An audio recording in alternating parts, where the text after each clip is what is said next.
Starfield is almost here, and with that, the drama is obviously reaching a peak. In the coming days, arguably the most important exclusive, at least in the last decade or so, for Microsoft is set to launch with Starfield, the space sci-fi RPG coming from Bethesda Game Studios. True. Obviously, this game was announced before Bethesda was even acquired by Microsoft, and there is a lot of pressure on Bethesda to deliver. Not necessarily just in How many games has the Bethesda delivered in the past, I don't know, 2 decades? The 15th remake of Skyrim that you bought because you're a Bethesda fanboy? Yeah, without that part, I don't think Bethesda has done anything. Skyrim, when it came out, was already 12 years of outdated graphics on it, okay? It was an unacceptable game for the time period. And now Starfield is coming out, and it has literally the same issue. It's gonna be great. regards to Microsoft's pipeline and whether or not this is going to be like their big success story that they can tout and get people to subscribe to Game Pass, but also just in regards to Bethesda Game Studios, because after Fallout 76, Dude, look at this. Look at this. This is Todd Howard. 16 times more graphical fidelity. You know it's good, boy. You know we're living in the best timeline. even Fallout 4 to a degree, there have been a lot of question marks, a lot of, let's just say, doubts and concerns, a lot of them that I voice myself.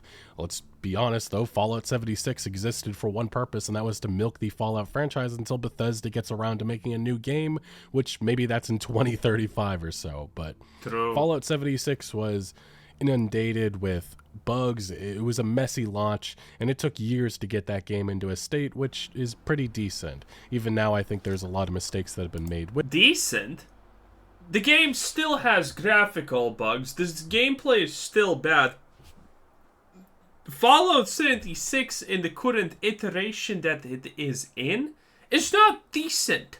The story is stupid and boring, but at least they now have a story. It took them 15 years to add NPCs because they for some reason decided NPCs are bad.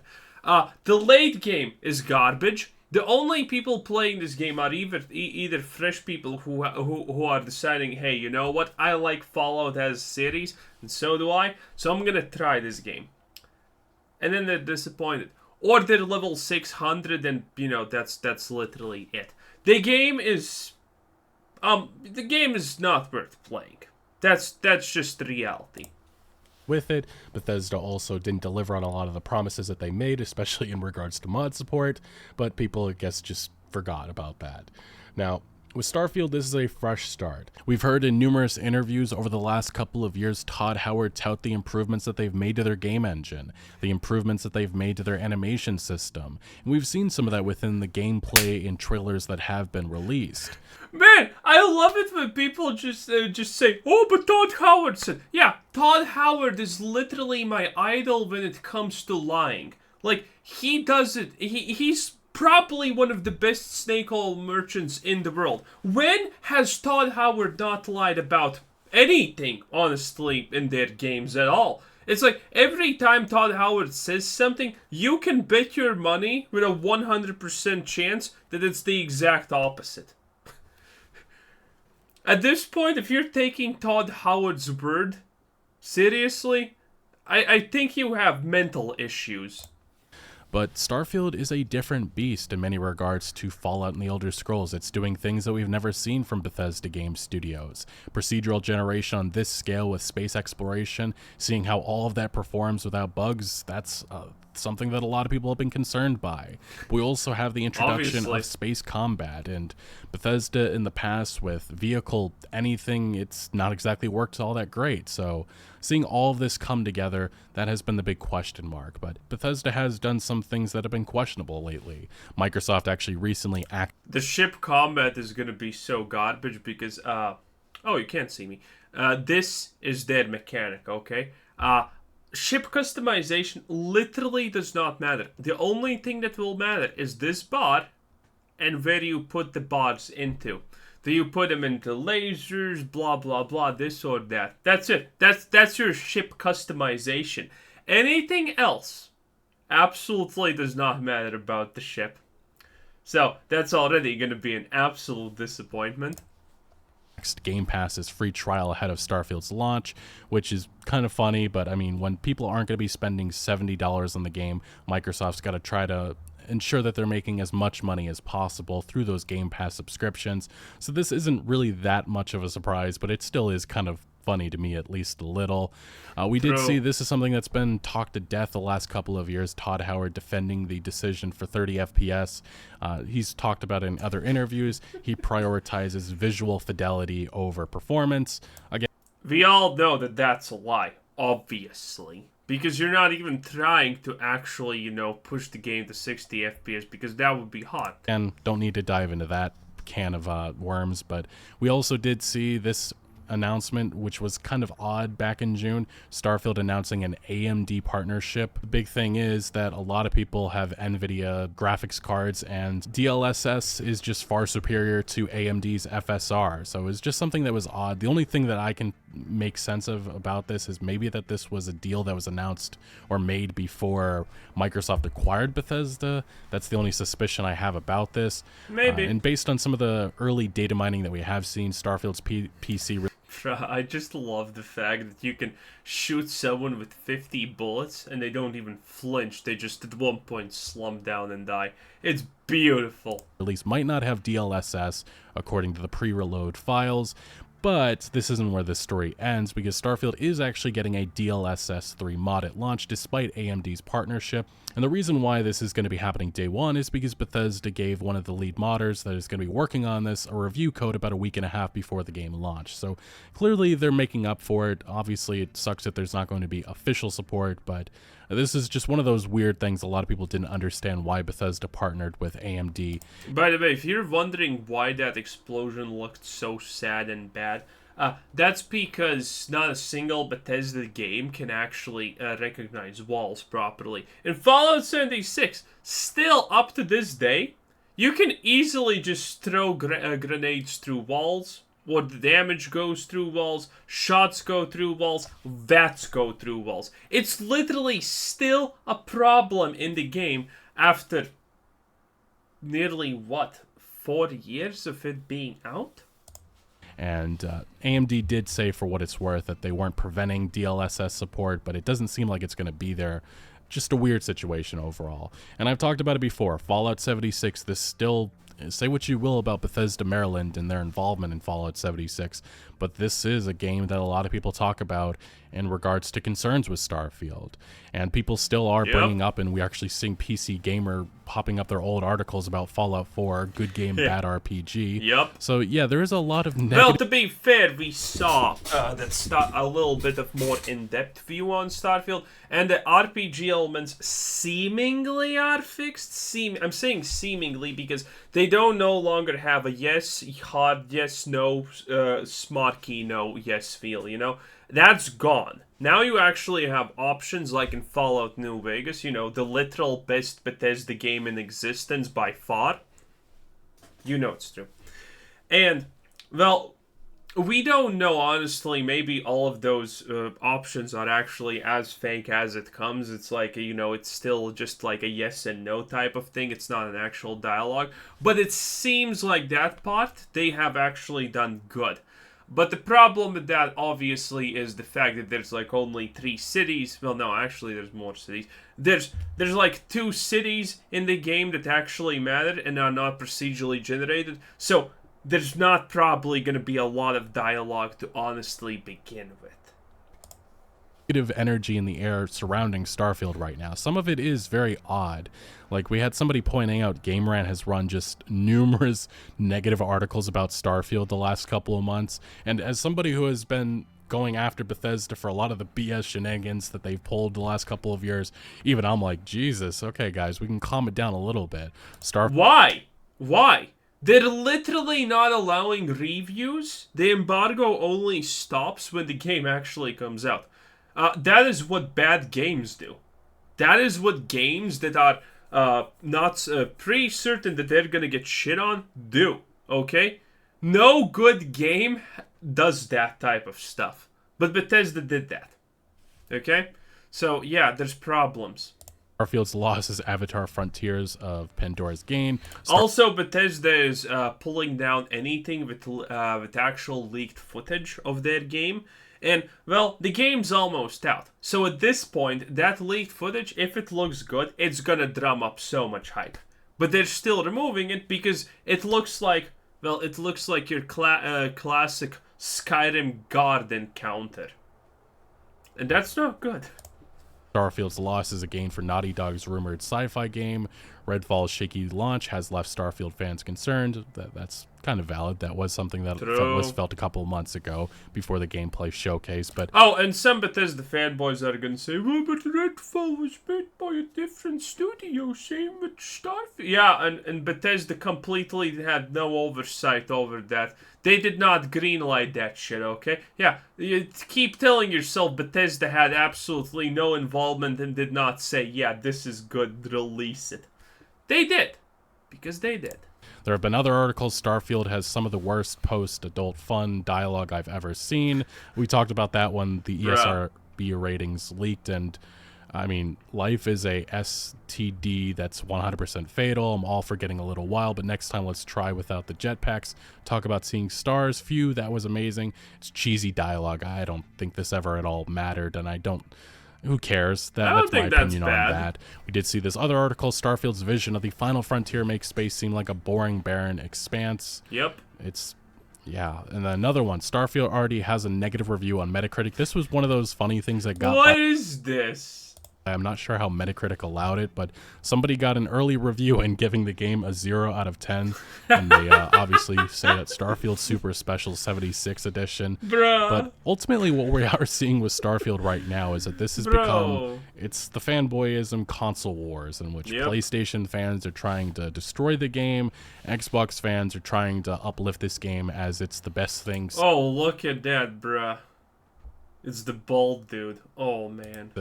Bread. It's a little ridiculous, all of the, let's just say, outrage that we're seeing online, especially on Twitter right now. You're from the future, you're bald. It's like, what kind of hellhole future are you coming from if you're bald? But we actually did see that somebody is planning a review bombing and a boycott campaign ahead of the game's launch.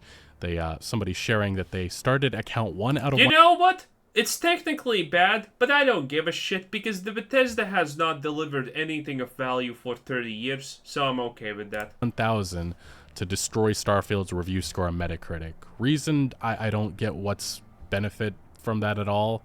It just seems ridiculous in my opinion. We then saw another Game Rant article. Starfield Shattered Space may already be in a rough spot. This is DLC for the game. The game hasn't even released and we're already having articles like this. Well, obviously the DLC is going to be bad if the game is bad. Then we saw the live action trailer for Starfield popped up, and they said it probably inspires more emotion than the entire game will. Say what you will, but Bethesda has quite a negative opinion of them within gaming press, which is kind of wild in my opinion.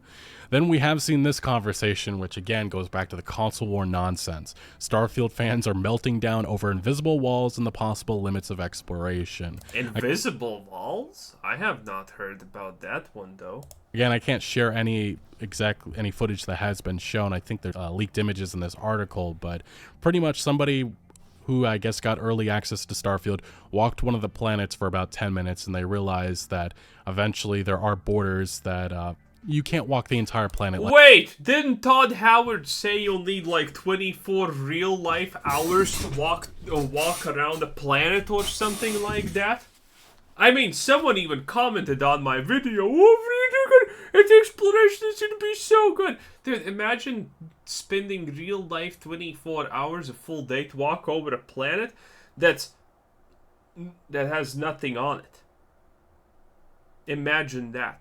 Like it's No Man's Sky or Minecraft pretty much. Bro. Which I think that was kind of what a lot of... I mean, the fact that Bethesda is even getting any of this working with their engine is just shocking to me.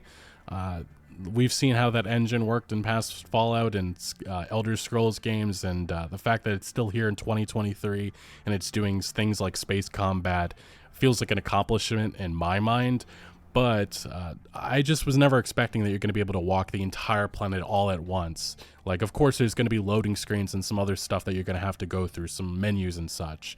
And I guess some people are very surprised by this revelation.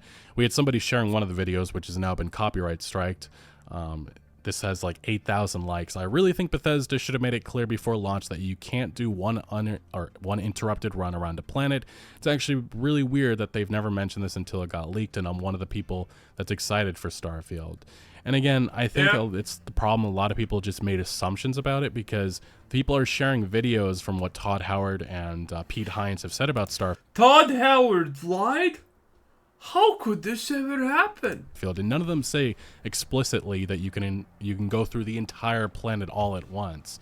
There is going to be loading screens. I mean, that I also understood that. The way they phrased it, the way they talked about it, the way they talk about the game means you can go around the literal planet. It makes no sense that you couldn't. It's so implied. Everyone thinks like that.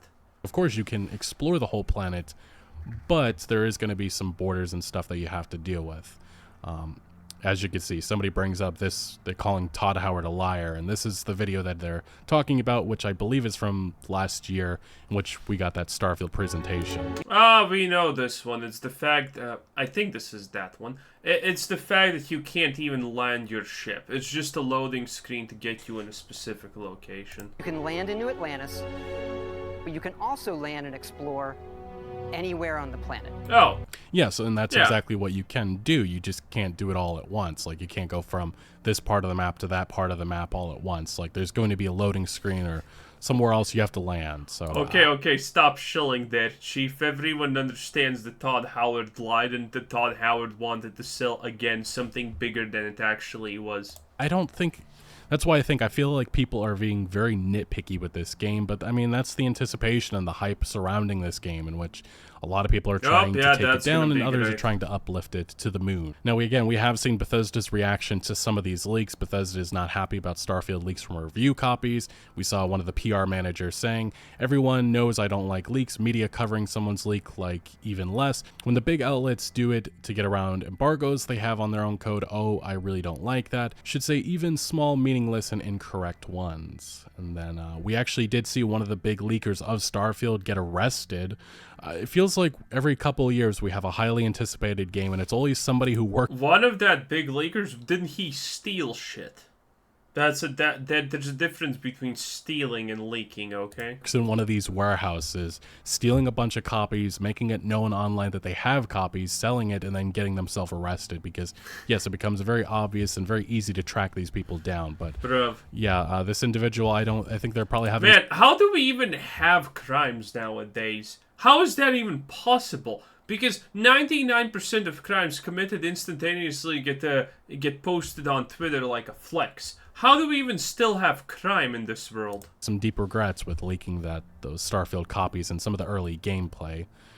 We did see some other Bethesda developers talking about some of the leaks. We had Emil Pagliaro, I apologize, I probably said that wrong. He's the studio design director at Bethesda, saying, "What a great day for kayaking on the lake, doing some turtle spotting. Figured I'd check the Starfield. Oh boy, an insider peek at something that is a complete and utter fabrication, the hilariously incorrect analysis of a single leaked screenshot. Shaking my head. Just a reminder to everyone that leaks are leaks no matter what the slant." By the way, here's how big the planets are gonna be.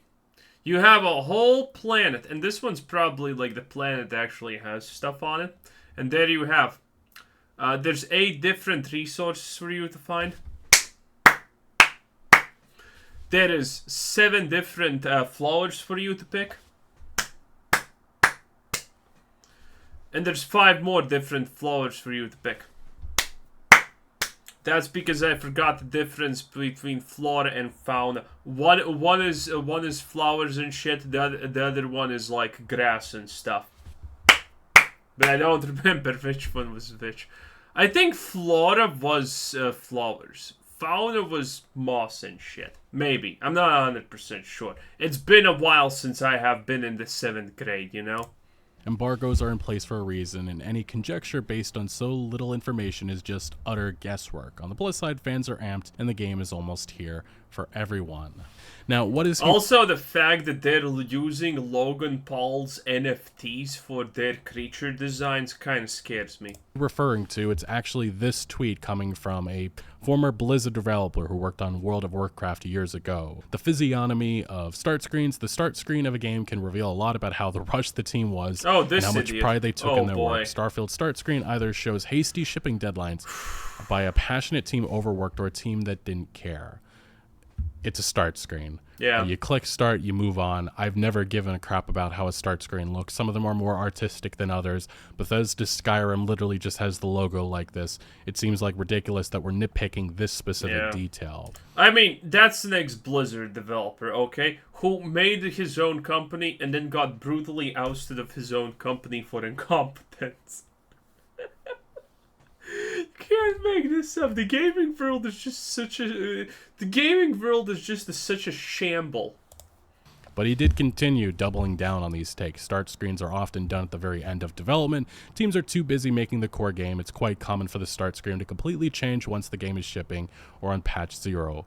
And we did see Bethesda's head of marketing, Pete Heinz, slap back about this. Somebody mocked the above tweet, and then Pete Heinz responded saying, or they designed what they wanted, and that's been our menu for years and was one of the first things we settled on. Having an opinion is one thing. Questioning out a developer's care because you would have done it differently is highly unprofessional coming from another developer. Yeah, just absolutely brutal there from Pete Heinz. I mean, by the way, you can do that. You can question things like that, but you need to be sure that what you are questioning is actually, like, you know, relatively close to reality, not some random BS you yourself have decided that that's important, while everyone else in the world thinks differently.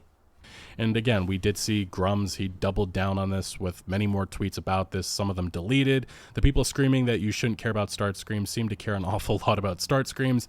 This may have single-handedly changed the future of start screens and bring back the... The classic,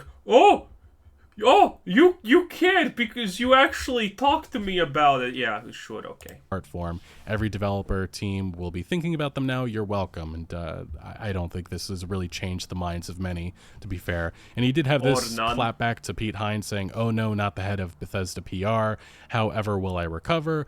What did he say about Fallout 76 and Redfall?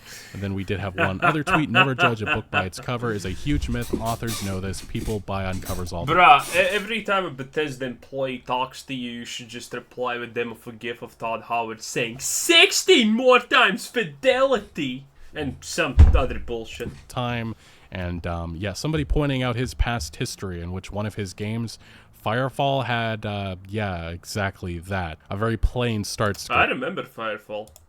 Some of the best games of all time have very simplistic designs. And is that going to be the whole discussion? Because it's a very boring discussion, I'm not going to lie. Are we skipping forward? Let's see. Screen. Somebody sharing Starfield. Yep, it's that. Okay, anyway. I guess that's it.